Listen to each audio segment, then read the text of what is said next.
Chapter 14, The Blue Sweater. In the morning, a cold, wet mist hung over the Lagerstrasse. I was grateful that Betsy did not have to stand outside. All day, the blanketing fog hung over Ravensbrück, an eerie day when sound was muffled and the sun never rose. I was on potato detail, one of a crew hauling baskets of potatoes to long trenches to be covered with dirt against the freezing weather ahead. I was glad of the hard physical work that drove some of the damp from my bones, and for the occasional bite of raw potato when the guards were not watching. Next day, when the white pall still lay over the camp, my loneliness for Betsy became too much to bear. As soon as roll call was dismissed, I did a desperate thing. Maine had told me a way to get to the hospital without passing the guard post inside the door. The latrine at the rear, she said, had a very large window, too warped to close tight. Since no visiting was permitted in the hospital, relatives of patients often took this way of getting inside. In the dense fog, it was easy to get to the window unseen. I hoisted myself through it, then clamped my hand to my nose against the stinking odor. A row of lidless, doorless toilets stretched along one wall in the pool of their overflow. I dashed for the door, then stopped, my flesh crawling. Against this opposite wall, a dozen naked corpses lay side by side on their backs. Some of the eyes were open and seemed to stare unblinkingly at the ceiling. I was standing there, lead-footed with horror, when two men pushed through the door, carrying a sheet-wrapped bundle between them. They did not even glance at me, and I realized that they took me for a patient. I ducked around them into the hall and stood a moment, stomach nodding with the sight I had seen. After a while, I started aimlessly off to the left. So notice this way of getting into the hospital. What happens to her as soon as she walks in? As soon as she walks in right there, it says, a row of lidless, doorless toilets stretched along one wall to the pool of their overflow. For one, that's just disgusting. But also, against the opposite wall right here. Make sure it's...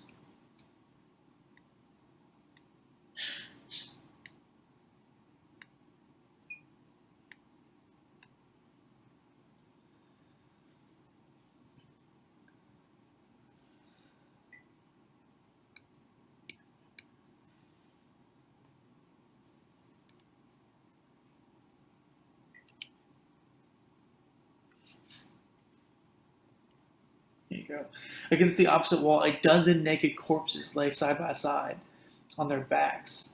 Some of the eyes were open and seemed to stare unblinkingly at the ceiling. Golly, imagine walking into a room expecting one thing. You can expect the disgusting toilets, but then also getting that horror of the naked corpses just sitting there, unblinking, staring at the ceiling. It's freaky. The hospital was a maze of walls and doors.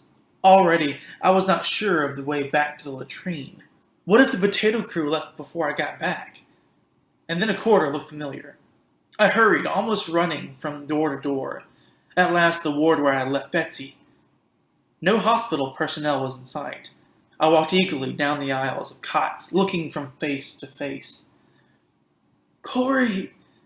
Betsy was sitting up in a cot near the window. She looked stronger, eyes bright, a touch of color in her sunken cheeks. No nurse or doctor had seen her yet, she said, but the chance to lie still and stay indoors had already made a difference. 3 days afterward, Betsy returned to Barracks 28. She still had received no examination or medicine of any kind, and her forehead felt feverish to my touch. But the joy of having her back outweighed my anxiety. Best of all, as a result of her hospitalization, she was given a permanent assignment to the knitting brigade. The women we had seen the very first day seated about the tables in the center room. This work was reserved for the weakest prisoners, and now overflowed into the dormitories as well. Those working in the sleeping rooms received far less supervision than those at the tables, and Betsy found herself with most of the day in which to minister to those around her. She was a lightning knitter who completed her quota of socks long before noon. She kept our Bible with her and spent hours each day reading aloud from it, moving from platform to platform. So notice here we have a couple of things happening. For one, we have why are there so many people in this knitting group, and the reason why. This work was reserved for the weakest prisoners and now overflowed into the dormitories as well. Think about what they're doing each day as prisoners here in a concentration camp. They're, of course, getting weaker and weaker and weaker. So even the ones who were originally strong, now that they're getting weaker, they can no longer do the hard physical labor like Corey is. So they get put into this knitting circle, this knitting brigade, as it's called. And that continues to get larger and larger as people get weaker and weaker from being in this concentration camp. This action of Betsy getting placed in this allows her to really share what she said in chapter 13 was their reason for being here, was that they were able to actually share the gospel, as it says right here. She kept our Bible with her and spent hours each day reading aloud from it, moving from platform to platform. So they are getting to actually perform their goal, their reason for being in this camp, which is sharing the Bible. One evening, I got back to the barracks late from a wood-gathering foray outside the walls. A light snow lay on the ground, and it was hard to find the sticks and twigs with which a small stove was kept going in each room. Betsy was waiting for me, as always, so that we could wait through the food line together. Her eyes were twinkling. "You're looking extraordinarily pleased with yourself," I told her. "You know, we've never understood why we had so much freedom in the big room," she said. "Well, I found out." That afternoon, she said, there had been a confusion in her knitting group about sock sizes, and they'd asked the supervisor to come and settle it. But she wouldn't. She wouldn't step through the door, neither would the guards. And you know why. Betsy could not keep the triumph from her voice. "Because of the fleas." That's what she said.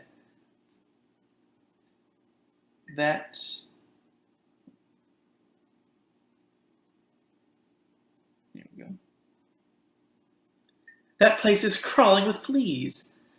My mind rushed back to our first hour in this place. I remember Betsy's bowed head. Remember her thanks to God for creatures I could see no use for. So remember back in chapter, I think, 12 or 13, when Betsy prayed and thanked God for fleas. They had to cut all of Betsy's hair off, things like that. But we see here that praise is coming back. That in fact, it is actually a benefit for them to have fleas because that means the guards are staying away from them, not coming closer inside of their living spaces. Though Betsy was now spared heavy outdoor labor, she still had to stand with the twice daily roll call. As December temperatures fell, the roll calls became true endurance tests, and many did not survive. One dark morning, when ice was forming a halo around each street lamp, a feeble-minded girl 2 rows ahead of us suddenly soiled herself. A guard rushed at her, swinging her thick leather crop, while the girl shrieked in pain and terror. It was always more terrible when one of these innocent ones was beaten. Still, the off-Sharon continued to whip her. It was the guard we had nicknamed the Snake, because of the shiny dress she wore. I could see it now beneath her long wool cape, glittering in the light of the lamp as she raised her arm. I was grateful when the screaming girl at last lay still on the cinder street. "Betsy," I whispered, when the Snake was far enough away. "What can we do for these people? Afterward, I mean. Can't we make a home for them and care for them and love them?" "Corey, I pray every day that we will be allowed to do this, to show them that love is greater." And it wasn't until I was gathering twigs later in the morning that I realized that I had been thinking of the feeble-minded and Betsy of their persecutors. So notice here we have this little brief story here in this section.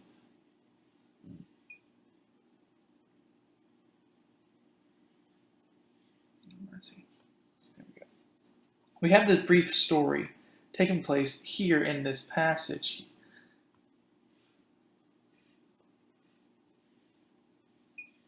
And this really shows a major juxtaposition, we learned that word last year, of our two sisters. Whenever Betsy is talking about, she's talking about her persecutors, as it says there. Betsy was thinking of their persecutors, of showing love to those people who are hurting them. Corey, though, it says that I had realized I've been thinking of the feeble-minded right here. So we have two different ways of thinking. The Corey, who is really worried about the people who are being hurt, the feeble-minded, as it says right here, the feeble-minded girl. That's who Corey is thinking of. And Betsy is thinking about those people who are actively hurting, who are working with this evil. So we have these juxtaposed ideas here between one sister loving the victims and one sister loving the persecutors, which is still a very biblical way of thinking for both of them. Several days later, my entire work crew was ordered to the hospital for medical inspection. I dropped my dress into the pile just inside the door and joined the file of naked women. Ahead of us, to my surprise, a doctor was using a stethoscope with all the deliberateness of a real examination. "What is this for?" I whispered to the woman ahead of me. "Transport inspection," she hissed back, not moving her head. "Munitions work." "Transport? But they couldn't. They mustn't send me away. Oh, dear God, don't let them take me away from Betsy." But to my terror, I passed one station after another, heart, lungs, scalp, throat, and still I was in the line. Many were pulled out along the way, but those who remained looked hardly stronger. Swollen stomachs, hollow chests, spindly legs. How desperate for manpower Germany must be.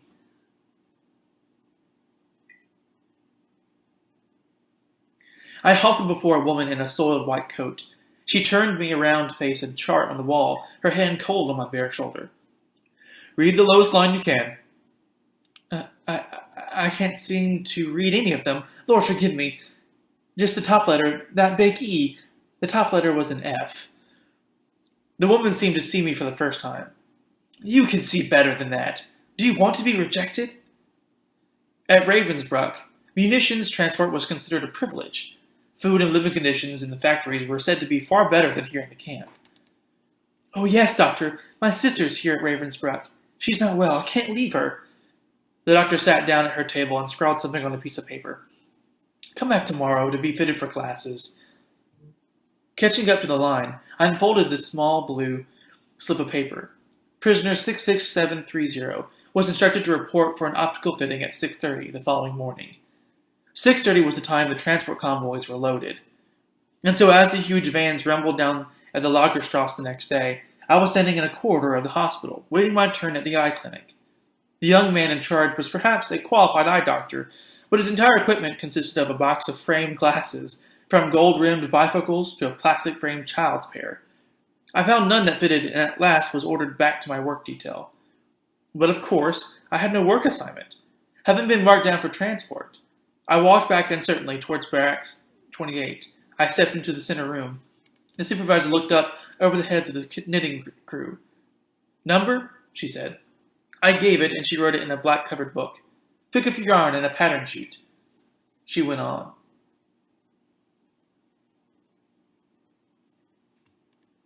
So we see now that's how she kind of ended up getting out of her work detail of going to the munitions depot. Instead, now she's able to stay with her sister. So she hopes. "You'll have to find a place on one of the beds. There's no room here." And she turned back to the pile of finished socks on the table. I stood blinking in the center of the room. Then, grabbing a skein of the dark gray wool, I dashed through the dormitory door. And thus began the closest, most joyous weeks of all the time in Ravensbrück. Side by side in the sanctuary of God's fleas, Betsy and I ministered the word of God to all in the room. We sat by deathbeds that became doorways of heaven. We watched women who had lost everything grow rich in hope. The knitters of Barracks 28 became the praying heart of the vast diseased body that was Ravensbrück, interceding for all in the camp, guards under Betsy's prodding, as well as prisoners. We prayed beyond the concrete walls for the camp. For the healing of Germany, of Europe, and of the world, as Mama had once done from the prison of a crippled body. As we prayed, God spoke to us about the world after the war. It was extraordinary. In this place where whistles and loudspeakers took the place of decisions, God asked us what we were going to do in the years ahead. Betsy was always very clear about the answer for her and me. We were to have a house, a large one, much larger than the Beji, to which people who had been damaged by concentration camp life would come until they felt ready to live again in the normal world. "It's such a beautiful house, Corey. The floors are all inlaid wood, with statues set in the walls and a broad staircase sweeping down, and gardens all around it, where they can plant flowers. It will do them such good, Corey, to care for flowers. I would stare at Betsy in amazement as she talked about these things. She spoke always as though she were describing things that she saw, as if that wide, winding staircase and those bright gardens were the reality, this cramped and filthy barracks, the dream.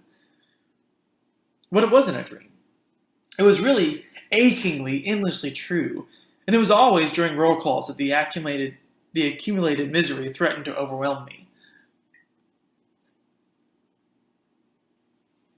One morning, 3 women from Barracks 28 lingered inside a few minutes to avoid the cold. All the following week, the entire barracks was punished by an extra hour at attention.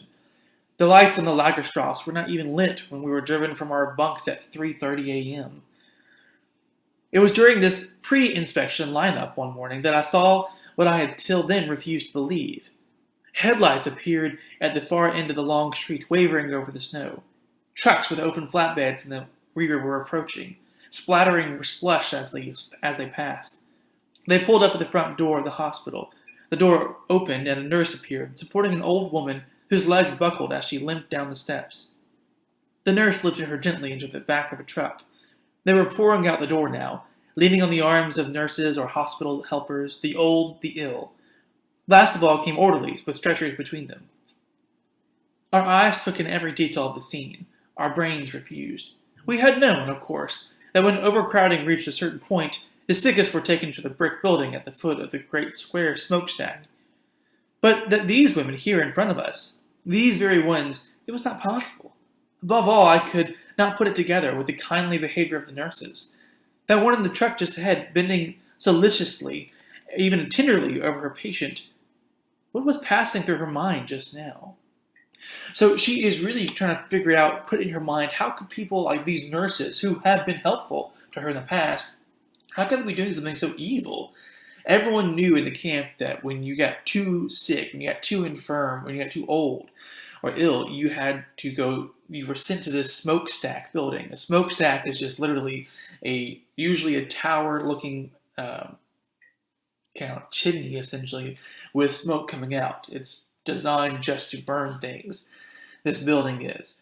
So you can imagine what's going on in that building, and everyone knows what's going on inside that building. So she's trying to really wrap around her head, how could these women who have been so nice before do these horrible, atrocious things? Continuing on right here. And all the while it grew colder. One night during evening roll call, a platoon somewhere far down the Lagerstrasse began a rhythmic stamping. The sound grew as others picked it up. The guards did not stop us, and at last the entire street was marching in place, pounding tattered shoes against the frozen ground, driving circulation back into numb feet and legs. From now on, this was the sound of roll call, the stamping of thousands of feet on the long, dark street. And as the cold increased, so did the special temptation of concentration camp life. What are those temptations? The temptation to think only of oneself. It took 1,000 cunning forms. I quickly discovered that when I maneuvered our way toward the middle of the roll call formation, we had a little protection from the wind. So one way that she is providing for us this temptation to think only about yourself could be as simple as pushing the weakest to the ends of the lines, so they have to face the wind, where those people in the middle are a little bit more protected from the wind. You can see this in groups right now. Heck, when you see birds all gathered together, the ones on the edges are getting more cold than the ones in the middle. It's kind of what's happening. Same thing is happening in this section here. This temptation to not think about anyone else is something that they want to try to actively fight against. I knew this was self-centered. When Betsy and I stood in the center, someone else had to stand on the edge. How easy it was to give it other names. I was acting only for Betsy's sake. We were in an important ministry, and must keep well. It was colder in Poland than in Holland. These Polish women probably were not feeling the chill the way we were, so they tried to lie to themselves a little bit to make themselves feel a bit better. Now we're on to page 4. Selfishness had a life of its own. As I watched mine's bag of yeast compound disappear, I began taking it from beneath the straw, only after lights out, when others would not see and ask for some. Wasn't Betsy's health more important? You see, God, she can do so much for them. Remember that house after the war?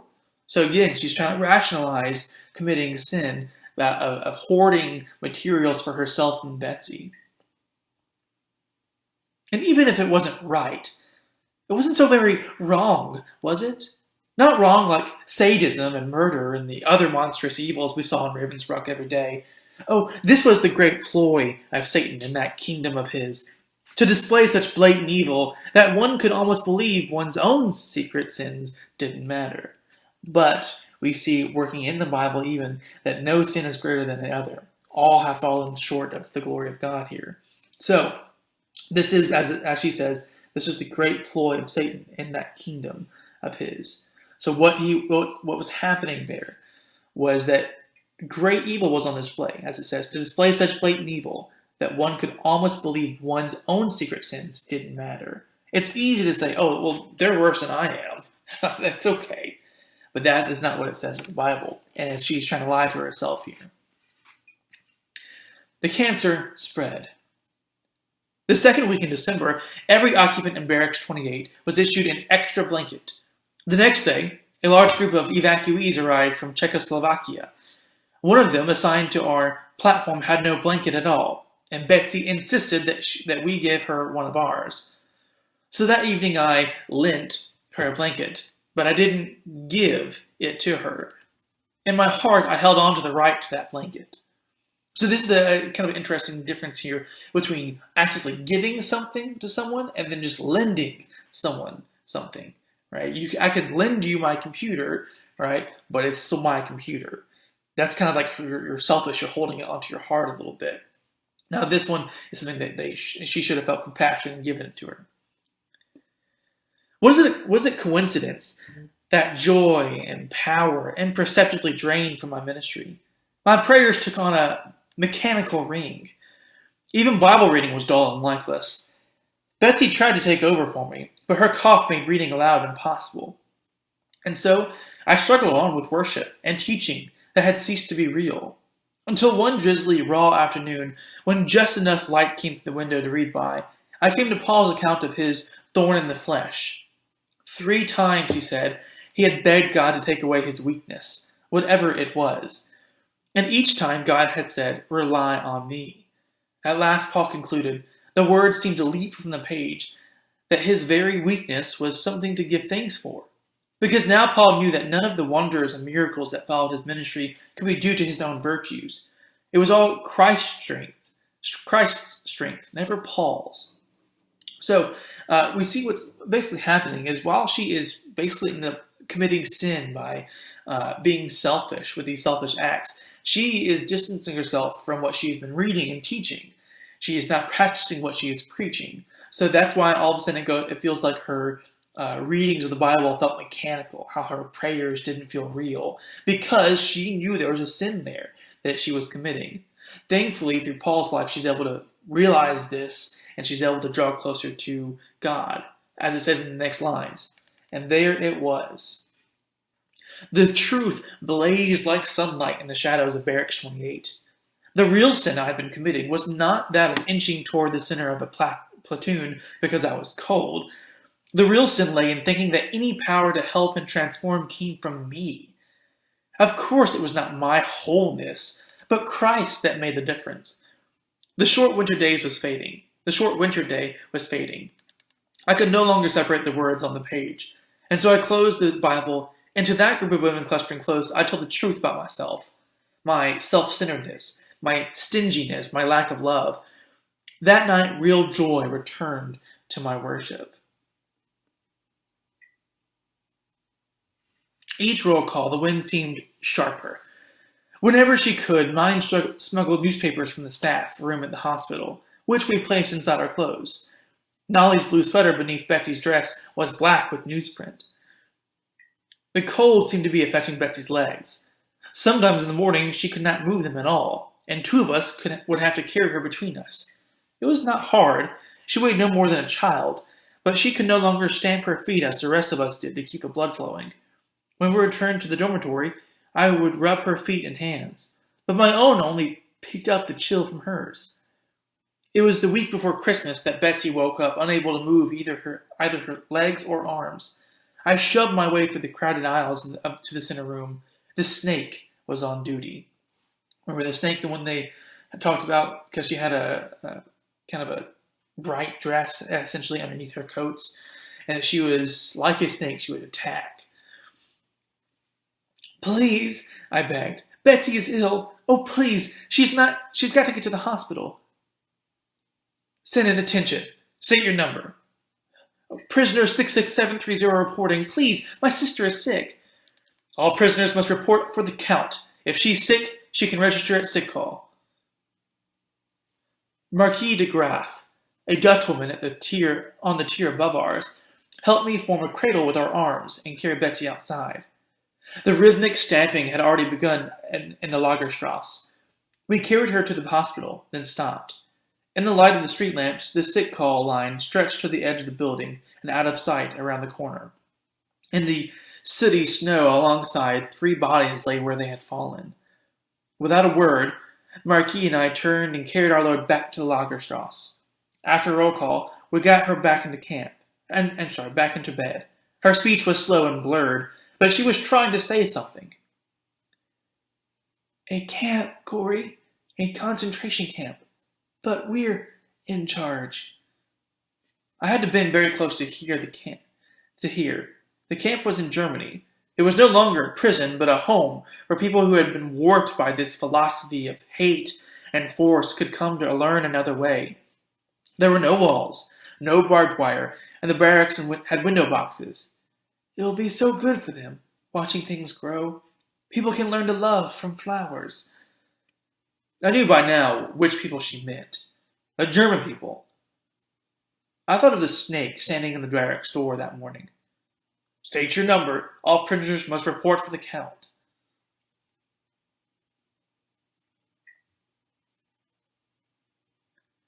I looked into Betsy's shrunken face. "We are to have this camp in Germany instead, Betsy? Instead of the big house in Holland?" So we see, of course, all of a sudden Betsy, at first was talking about a house that they had large gardens, and now all of a sudden she's talking about having this camp, supposedly, in with no walls, but for flowers and things like that. So it seems kind of strange to, of course, our main character, because it seems off. Let me erase this section real quick.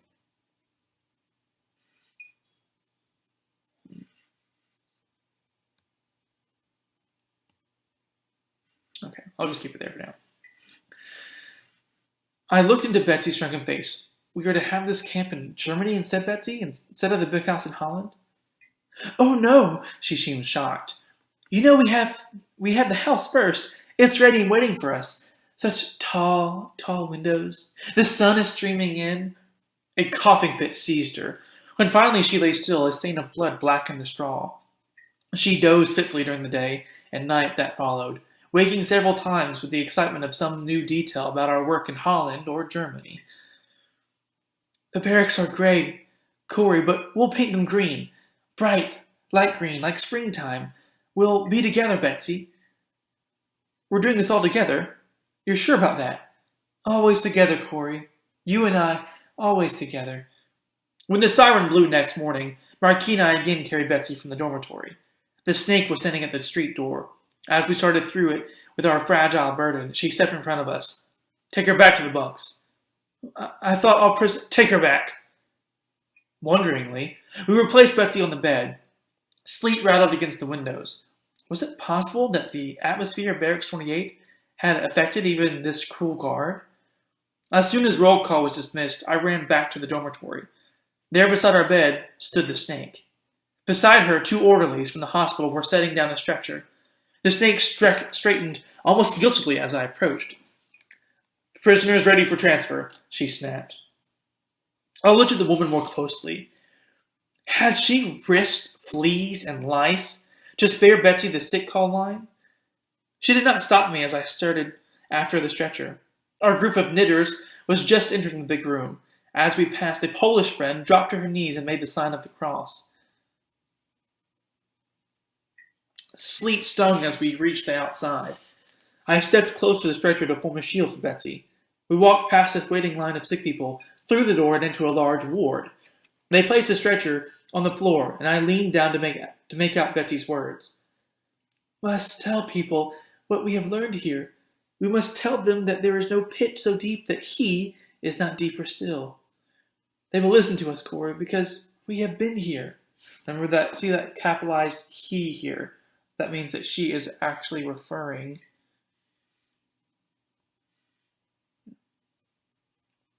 The he that they're referring to is going to be God. Whenever you capitalize he in that way, at least in the middle of a sentence randomly, then it's a proper pronoun, which is usually what us Christians, or since I'm a Christian as well, tend to do with pronouns referring to God. I stared at her wasted form. "But when will all this happen, Betsy?" "Now. Right away. Oh, very soon. By the first of the year, Corey, we will be out of prison." A nurse had caught sight of me. I backed to the door of the room and watched as they placed Betsy on a narrow cot close to the window. I ran around the outside of the building. At last, Betsy caught sight of me. We exchanged smiles and soundless words until one of the camp police shouted at me to move along. About noontime, I put down my knitting and went out to the center room. "Prisoner 66730 reporting. Request permission to visit the hospital." I stood ramrod straight. The snake glanced up, then scrawled out a pass. Outside, it was still sleeping. I reached the door of the ward, but the horrible nurse would not let me enter, even with my pass.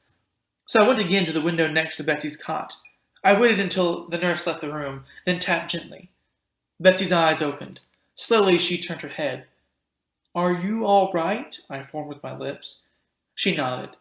"You must get a good rest," I went on. She moved her lips in reply, but I could not follow. She formed the words again. I bent my head to one side, level with hers. The blue lips opened again. "So much work to do." The snake was off duty during the afternoon and evening, and though I asked the other guards repeatedly, I did not again get permission to leave. The minute roll call was dismissed the following morning, I headed for the hospital. Permission or no. I reached the window and cut my eyes to peer in. A nurse was standing directly between me and Betsy. I ducked out of sight, waited a minute, then looked again. A second nurse had joined the first, both now standing where I wanted to see. They stepped to the head and foot of the bed. I gazed curiously at what lay on it. It was a carving in old yellow ivory. There was no clothing on the figure. I could see each ivory rib and the outline of the teeth through the parchment cheeks. It took me a moment to realize it was Betsy. So we see now that Betsy has been stripped of all of her clothes, and instead of seeing a person at first, when Corey looks through the window, she just sees an ivory figure. Now, an ivory is an actual substance that's usually a white that yellows with age. And we see this being described, this ivory color, they're choosing to describe her body like that, as being almost not alive, as being dead. I could see each ivory rib, so of course she is starved because she's in a concentration camp. And I could even see the outlines of her teeth because her jaws were so sunken, her skin was so thin. Right there. Last page. The nurses had each seized 2 corners of the sheet. They lifted it between them and carried the bundle from the room before my heart had started to beat again in my chest. Betsy, but she had too much to do. She could not. Where were they taking her? Where had they gone? I turned from the window and began running along the side of the building, chest hurting me as I breathed. Then I remembered the washroom. That window at the rear, that was where my feet carried me mechanically around to the back of the building. And there, with my hand on the windowsill, I stopped. Suppose she was there. Suppose they had laid Betsy on that floor. What are they talking about here? If you remember back at the very beginning, when the first she goes through that window, what was there?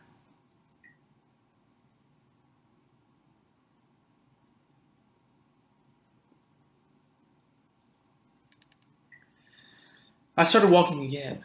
I walked for a long time, still with that pain in my chest. And each time my feet took me back to that washroom window. I would not go in. I would not look. Betsy could not be there. I walked some more. Strangely enough, although I passed several camp police, no one stopped or questioned me. Corey! I turned around to see mine running after me. Corey, I looked for you everywhere. Oh, Corey, come. She seized my arm and drew me toward the back of the hospital. When I saw where she was headed, I wrenched my arm free. I know, mean. I know already. She didn't seem to hear. She seized me again, led me to the washroom window, and pushed me in ahead of her. In the reeking room stood a nurse. I drew back in alarm, but Mean was behind me. This is the sister, Mean said to the nurse. I turned my head to the side. I would not look at the bodies that lined the far wall. Mine put an arm around my shoulder and drew me across the room till we were standing above that heartbreaking row. Corey, do you see her? I raised my eyes to Betsy's face. Lord Jesus, what have you done? Oh Lord, what are you saying? What are you giving me? For there lay Betsy, her eyes closed as if in sleep.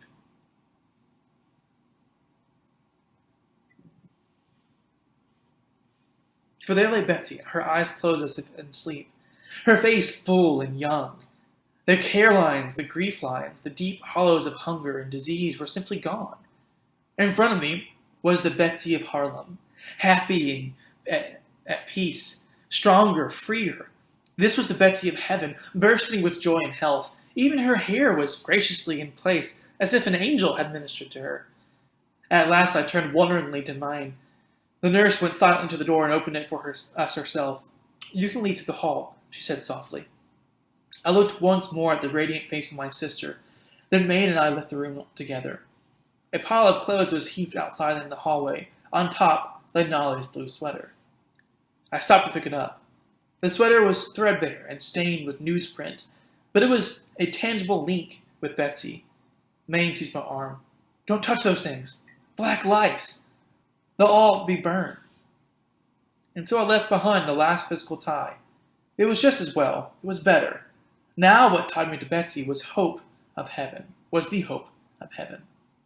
So we see here this last little gift that Corey is given with Betsy, that Betsy, whenever she is in death, she seems changed. Her body no longer looks sad and depleted and tired. Now it looks like she is at peace and at rest. Even it says her hair seems ministered to almost by an angel.